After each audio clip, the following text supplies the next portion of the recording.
So I watched the announcements from the D23 Expo. The one announcement that stood out to me was Toy Story 5, because I'm not sure why Disney feels the need that this needs to keep going. While I did enjoy the fourth movie, as well as the first three, I feel like the third one is where it should have ended, and a lot of people would agree with me on that. It had the perfect ending of an arc of characters we all know and love, and was packed with a fun, joyful, and emotional adventure that we'll never forget. But then it kept going, and it continues. And I wouldn't doubt it would keep going beyond this point. Let's just say it'll just go to infinity and beyond. But it's okay if we could just stop. So now I bring you to the part of the video where I ask the most pivotal question. Mostly because it's in the title of the video.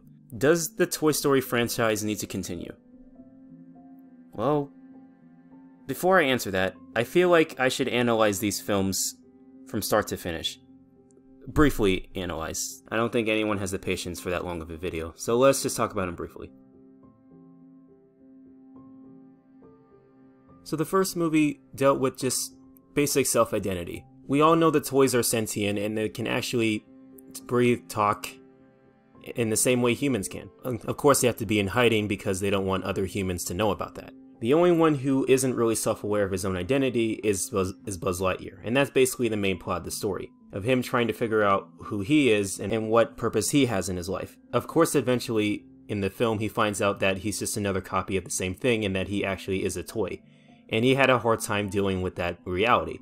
And despite being separated from their owner, he knew he had to buckle down and actually get them back to where they needed to be, which was with Andy. It's a pretty basic premise and a pretty basic theme, and it was the first time it made people curious as to whether their toys were sentient. I mean, we were kids, we didn't know any better, so whatever. The sequel also deals with self-identity in the same way the first one did, but instead of following Buzz Lightyear's perspective in that regard, they actually follow Woody this time. To which, after being kidnapped, he finds out that he's part of a group of other Western-themed toys that are part of a collector's deal, called the Woody Roundup Gang. Knowing that information and going more deep into it causes him to question his own reality and whether or not he does belong to Andy or if he does belong to the group. Woody throughout the entire film goes through an existential crisis, wondering which is the right way to go. To be part of that Roundup Gang inside of as a collector's item, or be part of Andy's life again. And then we finally get to the most anticipated Pixar film, Toy Story 3. This one finally answers the big question that has been brought up in the second movie, which was, what are the toys going to do when Andy grows up?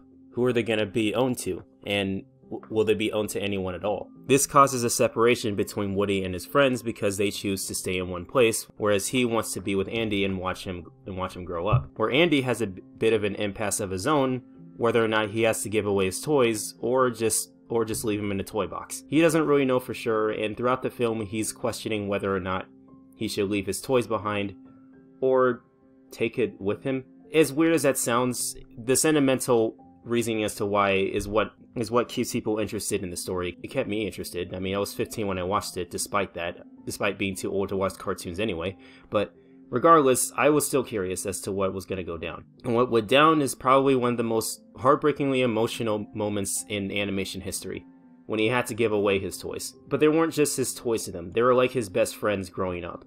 And now that he had to leave them behind, he was sad and really sentimental to the situation, as well as most of us were when we first watched the film, making us realize that a part of our life we have to leave behind in order for us to grow as people, which was the point of the movie. And when he finally left that behind, the toys realized that they were finally being left behind and realizing that they have to move on as well. That's an important thing to follow, especially when it comes to growth. And it left us with the perfect ending to a great franchise. And then they made a fourth one for no reason. Toy Story 4 is one of those sequels where you kind of question whether or not we needed it in the first place, and we still question it to this day.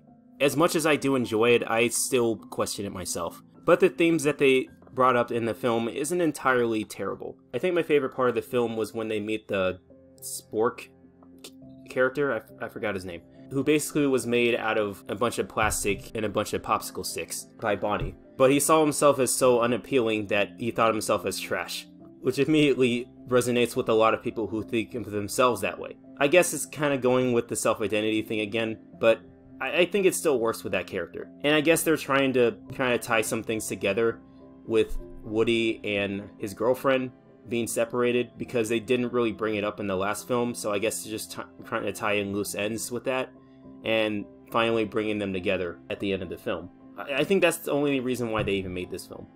There are some cool things that they do with different type of toys. They also bring up puppets as well. Like, I wouldn't be surprised at some point if they were to do with other antiques as well, but they didn't really go that far into it, which is fine. I didn't really care that much, but it isn't really lazy or anything like that. There's still a lot of effort put into it. The animation looks beautiful, just as you would expect from a Pixar film. At the same time, though, I feel like that effort should have gone to a different film entirely, but as it stands, it's more than watchable. I'd still say it's pretty good, even despite all my gripes with it. And now we bring ourselves to the teaser trailer of Toy Story 5. And of course, we don't really have much to go off from what we know about it. The only thing we know about it is from Pete Docter's announcement when he said that the film is going to focus on the toys trying to get the kids' attention while they're being distracted by electronics. I guess it can work in that way. I guess it could be a decent story. I just feel at this point they're kind of writing themselves into a corner. And I feel like they're running out of ideas with this franchise. Which is fine. I'd be fine if they just didn't go any further with it. I mean, like I said, the third one is where it ended perfectly. And if they want to go through 2 more after the third one, then fine. But you're going to write yourself into a corner. However, the only way they could actually make it interesting is if the toys reveal themselves to be sentient. I know that sounds strange, but I feel like that's the only way they can go about this, or at least only way they can make it interesting. If they don't write themselves into a corner, that's what they could do. Of course, the kids are gonna get different reactions toward this. Some kids might think it's pretty cool, others might freak out like Sid in the first movie. Regardless, it will be pretty interesting. And now we're brought back to the question, does this franchise need to continue? No. Disney wants to play it safe with their products, and as long as it profits, it doesn't really matter. At that point, I would just want this franchise to be over and for them to move on to something completely different, because at this point, it's not going anywhere. And again, that's fine. It's fine if it doesn't go anywhere. But again, if they go through that revealing their sentience to the human public, it could probably be a better option for them, for their franchise, and as well as for their company, because it shows that they're not afraid to go that risky route. I mean, it's what got them on the map in the first place, so not sure why they wouldn't go for it. I guess we'll just see what happens from there. Only time will tell.